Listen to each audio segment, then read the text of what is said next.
मजनूपति, अब तो हद हो गई। ठान कर बैठे हो क्या कि जिंदगी में सुधरना ही नहीं है? अरे बेबी, मैंने क्या किया? मैं तो बस उसकी मदद कर रहा था। उसने स्माइल किया, उसे बोलो ना। यार, पत्नी हो मेरी, इतना भरोसा तो करो अपने पति पर। I love you baby. पति पर भरोसा है लेकिन उसके अंदर के मजनू पर नहीं है। अब इतने क्यूट पति को तुम्हें संभाल कर तो रखना ही पड़ेगा ना। मेरा क्या कसूर बेबी? ओह, बस हाँ, ये क्यूट वाला नाटक ना मुझ पर नहीं चलेगा। और जो भी क्यूटनेस है, प्यार है, वो सिर्फ मेरे लिए है। ये छिछोरपंती छोड़ दो। शीनू और चीनू की शादी को 1 साल हो गया। दोनों की है तो लव मैरिज और दोनों के बीच लव भी बहुत है, लेकिन उस लव की ट्विस्ट कुछ अलग ही है जो आप देख ही सकते हैं। ओए, छिछोरा मत बोलो। इज्जत बहुत है, किसी से भी पूछ लो अगर कोई मुझे छिछोरा बोल दे तो। हाँ हाँ, बस सब जानती हूँ मैं। इस पर शीनू किलसते हुए किचन में चली जाती है, जिसे देखकर चीनू भी हंसते हुए उसके पीछे पीछे चल देता है। क्या है, पीछे क्यों कर रहे हो? अरे अपने घर में घूम रहा हूँ, तुम मेरे आगे आगे क्यों चल रही हो? उफ़्फ़ो, परेशान करके रखा है। देखना, एक दिन रोओगे मेरे लिए, फिर मेरी कदर मालूम होगी। अरे चल झूठी। इसी तरह दिन बीतते हैं और दोनों की नोक झोंक के साथ हंसी खुशी लाइफ चल रही होती है। एक दिन दोनों शॉपिंग के लिए मॉल जाते हैं। आज देखो कैसे तुम्हारी जेब खाली कराती हूँ। अरे मेरी जेब में तो कुछ है ही नहीं, खाली क्या करोगी? अकाउंट में तो है ना? अरे ठीक है, जाओ शीनू जाओ, जी ले अपनी जिंदगी। मैं वॉशरूम होकर आता हूँ। चीनू वहां से चला जाता है और शीनू ज्वेलरी शॉप में जाती है, लेकिन वहां कोई भी उसकी बात तक सुनने को तैयार नहीं होता। अरे यार, मैं भी कस्टमर हूँ, मुझ पर कोई ध्यान क्यों नहीं दे रहा? इतने में चीनू भी वहां आ जाता है। करा लिया अकाउंट खाली? कहा, देखो ना, कोई मेरी बात तक नहीं सुन रहा, सब बिजी हैं। ऐसा क्या? Excuse me, can you please? Chinu, सब बिजी हैं। ऐसा क्या? Excuse me, can you please? Chinu के इतना बोलते ही अटेंडेंट तुरंत उसके पास आ जाती है, जिसे देखकर शीनू हैरान रह जाती है। हैरान तो ऐसे हो रही हो जैसे अपने पति को जानती ही नहीं। हाँ हाँ, बिल्कुल, मजनू को कैसे भूल सकती हूँ? पर मजनू अब शादीशुदा है, ये मत भूले।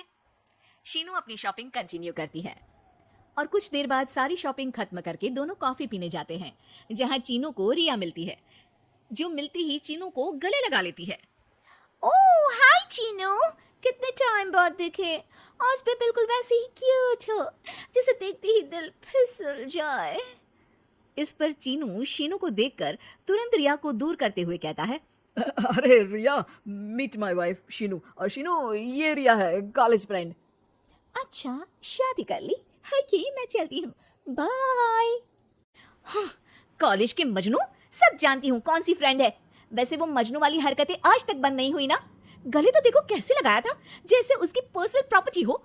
भूलो मत, तुम सिर्फ मेरी प्रॉपर्टी हो और इस प्रॉपर्टी पर किसी ने नजर डाली या तुमने किसी को देखा भी तो दोनों की आंखें नोच लूंगी। ऐसा बोल शीनू गुस्से में वहां से चली जाती है, लेकिन इस बार चीनू उसके पीछे नहीं जाता। अरे बिना कुछ करे सुना गई, अपने आप आएगी वापस। चीनू शीनू का इंतजार करते हुए वहीं बैठ जाता है। इसी तरह कुछ घंटे बीत जाते हैं, लेकिन ना शीनू वापस आती है और ना ही उसका फोन आता है। जिस पर चीनू घर पहुंच जाता है, पर शीनू वहां भी नहीं होती। ये सब देख वो बहुत परेशान हो जाता है।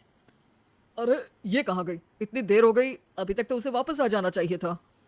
चीनू सभी रिश्तेदारों और दोस्तों को कॉल करना शुरू करता है, पर कहीं से भी शीनू का कुछ पता नहीं चलता। कहीं गुस्से में इधर उधर तो नहीं निकल गई? अरे पर जाएगी कहाँ? पूरा दिन बीत जाता है, लेकिन शीनू की कोई खबर ना मिलने पर अब चीनू उसे ढूंढने बाहर निकलता है। अरे कहीं उसे कुछ हो तो नहीं गया? नहीं नहीं, मेरी शीनू को कुछ नहीं हो सकता। कुछ समझ में नहीं आ रहा, कहाँ जाऊँ, कहाँ ढूंढूं उसे? अब चीनू सभी पड़ोसी और आसपास के मार्केट में ढूंढ आता है, पर कुछ पता नहीं चलता। पूरा एक दिन बीत जाता है। चीनू परेशान होकर आसपास के सब अस्पताल में भी चेक करने लगता है, लेकिन हर जगह से हताशा ही मिलती है। मैंने क्या कर दिया? वो मुझे अच्छे से जानने के बाद भी मुझसे कितना प्यार करती है, और मैंने इस मजाक मस्ती में अपने प्यार को खो दिया। गुस्से में न जाने क्या कर बैठी होगी। अब उसे कैसे बोलूं कि मैं उससे कितना प्यार करता हूँ? लगता है मुझे पुलिस कंप्लेंट करनी चाहिए। चीनू के ऐसा बोलते ही उसके पीछे से आवाज आती है, कहा था ना एक दिन मेरे लिए रोओगे। तो मजनू जी, पता चल गई ना पत्नी की कदर। शीनू को देखते ही चीनू तुरंत उसे गले लगा लेता है। कहाँ थी तुम? पता भी है मेरा हाल क्या हो गया? अगर मुझे टेंशन में कुछ हो जाता तो? वैसे तुम थी कहाँ? चल झूठे, तुम्हें कुछ नहीं होता। वैसे मैं रिया के घर थी। आखिर तुम्हें सबक जो सिखाना था, इसीलिए उसे अपने प्लान में शामिल किया। और आगे का हाल तो तुम जानते ही हो। तुम पागल हो, बिल्कुल पागल। ऐसा कौन करता है? जान निकाल दी। दोबारा कभी भूल कर भी ऐसा करने की सोचना भी मत, नहीं तो मैं क्या करूंगा मुझे भी नहीं पता। हाँ, मेरे मजनू पति, तुम भी दोबारा मेरे अलावा किसी दूसरे के सामने ये मजनूगिरी मत दिखाना। बुरा लगता है यार।